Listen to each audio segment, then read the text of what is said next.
Hello friends, आज हम जानेंगे भारत के विशेष संप्रदायों में एक वैष्णव संप्रदाय का एक विशेष संप्रदाय मित्रों जिसका नाम है वैष्णव संप्रदाय का एक विशेष संप्रदाय जिसका नाम है निम्बार्क संप्रदाय। मित्रों, निम्बार्क संप्रदाय के बारे में विस्तार से बताने से पहले मेरी आपसे रिक्वेस्ट रहेगी कि मेरे चैनल को लाइक, सब्सक्राइब और शेयर जरूर करें।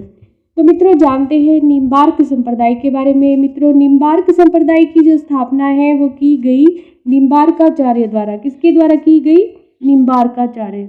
मित्रों, निम्बार्काचार्य जो है इनका जन्म होता है आंध्र प्रदेश में। आंध्र प्रदेश के एक तेलंग ब्राह्मण परिवार में मित्रों इनका जन्म होता है और इनके द्वारा ही निम्बार्क संप्रदाय की स्थापना की गई। मित्रों, इनके बचपन का जो नाम था वो था भास्कराचार्य। क्या नाम था? भास्करा या भास्कराचार्य इनको कहा जाता था बचपन में, या हम कह सकते हैं कि बचपन का जो इनका नाम है वो था भास्कर। तो जैसे कि अपने नाम को सही साबित करने वाले इन निम्बार्काचार्य ने जन जन में जिस टाइम में इनका प्रादुर्भाव हुआ और निम्बार्क संप्रदाय की इन्होंने स्थापना की तो जन जन में इन्होंने कृष्ण भक्ति की अलग जगाई। मित्रों, इन्होंने एक ग्रंथ भी लिखा जिसका नाम था वेदांत पारिजात भाष्य। क्या नाम था? वेदांत पारिजात भाष्य। मित्रों, परीक्षा की दृष्टि से ये जो इनका ग्रंथ है वो काफ़ी इम्पोर्टेंट है और इस ग्रंथ का नाम है वेदांत पारिजात भाष्य। इसके द्वारा ही इन्होंने जो अपना दर्शन है वो दिया और ये दर्शन था द्वैताद्वैत या भेदाभेद। मित्रों, द्वैताद्वैत या भेदाभेद का मतलब क्या होता है? यहाँ ये कहना चाहते हैं कि जो द्वैतवाद है, द्वैतवाद और उसके अंदर ही मित्रों अद्वैतवाद भी इनका शामिल है, यानी कि द्वैत और अद्वैत। भगवान की जो भक्ति है उसको द्वैत यानी कि आत्मा और परमात्मा को अलग करने वाला जो शब्द है वो है मित्रों द्वैत, और अद्वैत जो अद्वैत का जो दर्शन है मित्रों ये दिया गया शंकराचार्य। तो इन्होंने इन दोनों शब्दों को मिला दिया और इन दोनों शब्दों के मिलाने से मित्रों जब हम दोनों शब्दों की संधि करते हैं तो इन दोनों शब्दों को मिलाने से नया शब्द एक निकल के आता है जिसको कहा जाता है द्वैताद्वैत।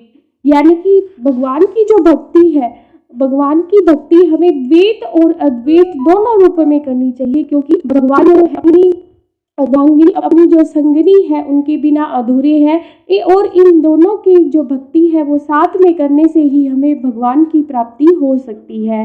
इन्हीं के दर्शन को द्वैताद्वैत कहा जाता है, यानी कि भगवान द्वैत और अद्वैत दोनों रूप में इस प्रकृति में शामिल है। भेदोभेद यानी कि इनका कहना था कि आत्मा और परमात्मा दोनों में क्या है? फर्क होता है।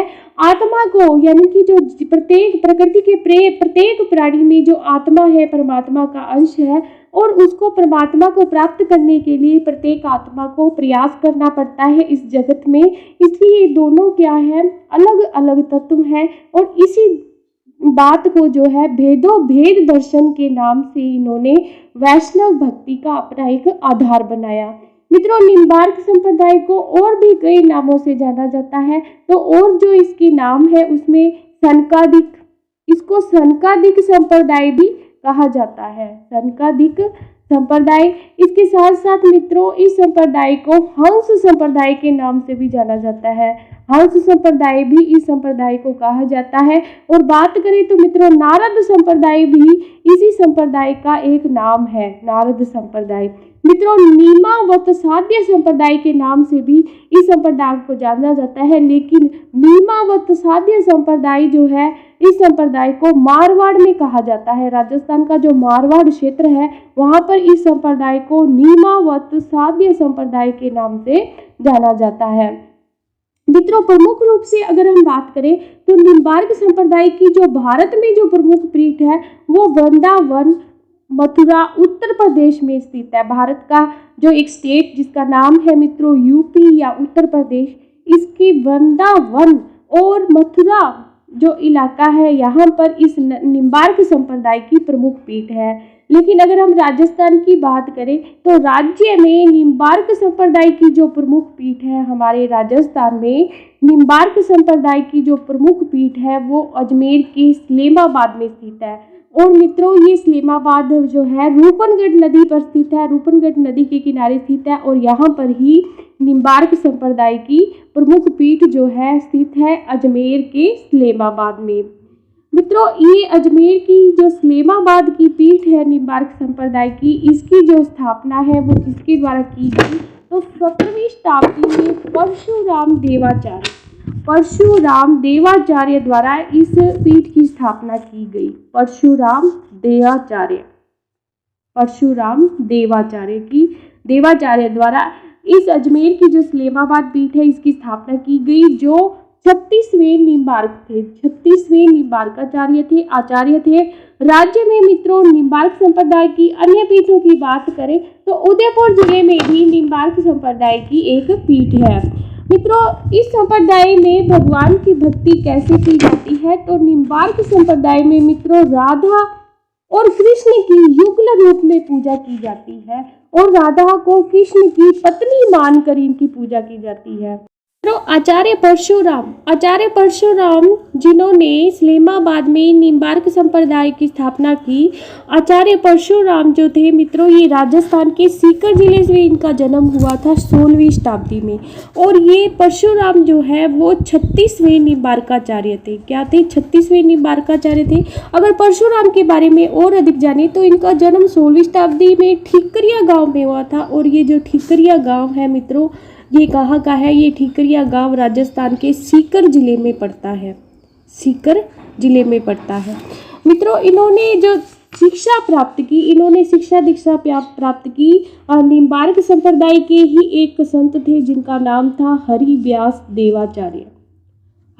देवाचार्य से इन्होंने दीक्षा ली और इस दीक्षा लेकर इन्होंने नारद टीले पर तप किया। मथुरा का एक नारद टीला मित्रों यहाँ पर इन्होंने तप किया और तप करके मित्रों इनको एक भविष्यवाणी हुई और इन्होंने अजमेर के इस्लामाबाद में निम्बार्क संप्रदाय की स्थापना की। भविष्यवाणी के तहत इन्होंने निम्बार्क संप्रदाय की स्थापना की अजमेर के इस्लामाबाद में और यहाँ पर एक भव्य मंदिर का निर्माण करवाया। भव्य मंदिर किसका बनवाया? तो राधा कृष्ण का मित्रों इन्होंने भव्य मंदिर बनवाया और यहीं पर इन्होंने जीवित समाधि ली। मित्रों इस्लामाबाद में आज भी परशुराम की जो चरण पादुकाएं हैं वो पूजी जाती है और परशुराम को यहाँ पर बहुत ही सम्मानीय जो स्थान है वो प्राप्त है। मित्रों निम्बार्काचार्य जिन्होंने निम्बार्क संप्रदाय की स्थापना की, तो इस संप्रदाय को राजस्थान में जयपुर का जो राजघराना है, जयपुर के जो कुशवाहा वंश के शासक है, उन्होंने काफ़ी आश्रय प्रदान किया। तो इससे जुड़ा एक तथ्य है कि मित्रों जयपुर नरेश जिनका नाम था जगत सिंह जो है वो अजमेर इस्लामाबाद गए और वहां जाकर इन्होंने आचार्य परशुराम का आशीर्वाद प्राप्त किया और आशीर्वाद के फलस्वरूप ही इन्हें राजकुमार जय सिंह की प्राप्ति हुई। यानी कि इनके परशुराम के आशीर्वाद से ही, जिन्हें हम भाई जय सिंह कहते हैं, इन जय सिंह का जन्म हुआ है और इन जय सिंह ने 19वीं शताब्दी में बड़े होकर राजस्थान में निम्बार्क संप्रदाय को काफ़ी आश्रय प्रदान किया।